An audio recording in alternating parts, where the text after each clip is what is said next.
Salut YouTube, j'espère que ça va. Du coup, merci pour les abonnements, les commentaires, les likes, ça fait super plaisir.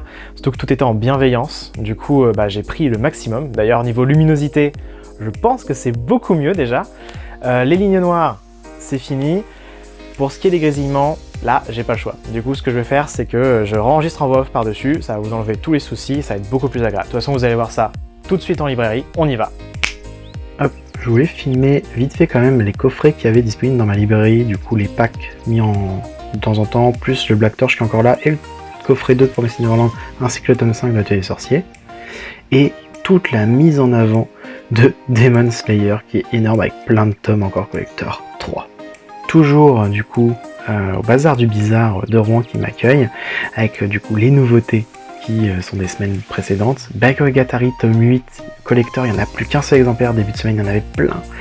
L'Oxalis et l'or chez Glénat, vraiment mis en avant par eux. Iruma que je prends direct, ainsi que l'appel de Cthulhu chez Kion.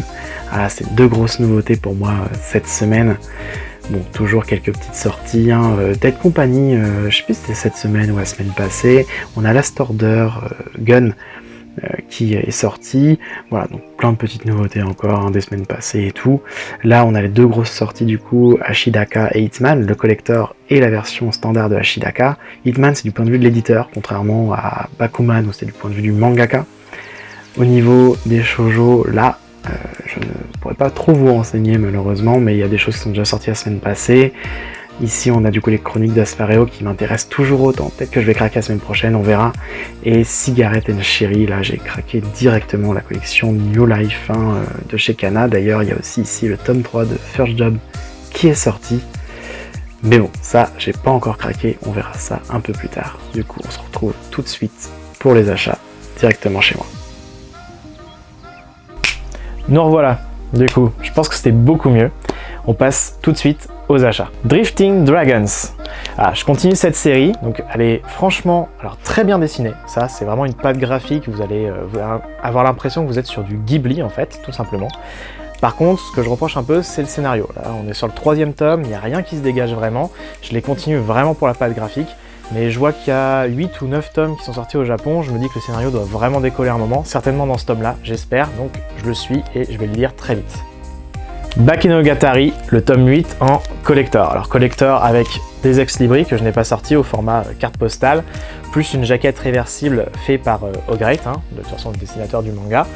Moi je le fais parce que j'ai les 7 premiers tomes et j'ai le 1 et 4 en collector, et j'allais pas les laisser tous les deux tout seul. J'en ai 203, du coup je continue, normal.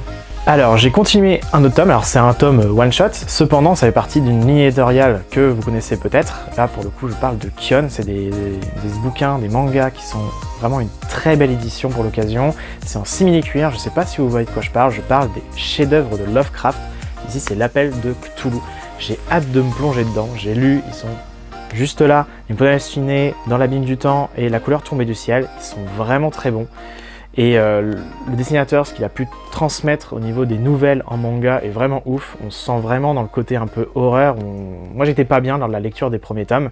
Du coup, j'ai hâte de voir ce que ça me réserve. Donc là c'est fini pour les nouveautés pour les suites. Maintenant, les nouveautés tome 1. Bon, tome 1 et tome 2, pour le coup. Big Kana, du coup, a sorti au niveau de sa collection Life, Cigarette and Cherry. Je les ai pris tous les deux, ça m'intéressait. Je les ai lus tous les deux. Le tome 1 avait forcément donné l'envie de lire le tome 2, et la fin du tome 2 m'a donné envie de lire le tome 3. Problème, il n'est pas sorti. Donc je vais l'attendre avec impatience, c'est très bien écrit. Pour le coup, ça respecte vraiment ce que la collection Live veut faire, c'est-à-dire une collection qui est plus adulte. Du coup, ça m'intéresse de voir un peu ce qu'ils ont fait d'autre au niveau de Life. Et il y en a un autre, c'est New First Job, qui m'intéresse beaucoup chez eux. Il va falloir que je me renseigne dessus. Un que j'attendais beaucoup, Iruma à l'école des démons. C'est vraiment très drôle. Là, c'est dans le même esprit, je vais vous dire, que Spy X Family, pas au niveau de l'histoire ou quoi que ce soit, c'est juste au niveau du rire. Il est sorti encore une fois, c'est le 2e tome ce mois-ci vraiment qui arrive à ne pas rester dans la tête, il sort. C'est vraiment très drôle. Pour le coup, il y a un petit badge qui est offert avec ce tome 1 pour les premiers acheteurs.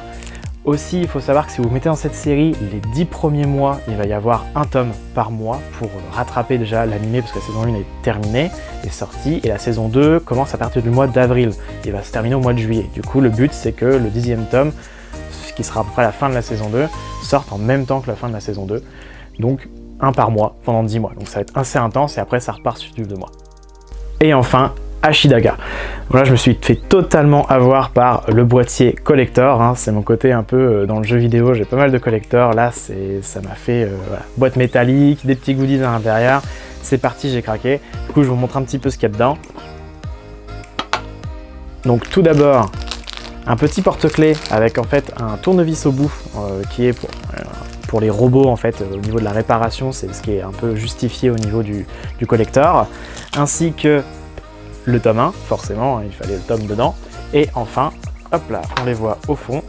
C'est encore une fois au format carte postale, 4 ex-libris au niveau des personnages principaux. Là, ce qui m'a quand même intéressé, j'avais lu le chapitre 1, c'était le côté religieux, le dieu qui est descendu, qui a réussi à abattre le méchant protagoniste et qui du coup a donné naissance à un peuple qui a 2 bras mécaniques en plus de 2 membres traditionnels. Ça a l'air pas mal... Et c'est pour ça que je me suis intéressé à celui-là et que je l'ai pris. Du coup, j'enchaîne. Et petite chose en plus, je vous propose de remporter ce superbe PLV en participant à un concours sur mon post Instagram dédié pour l'occasion.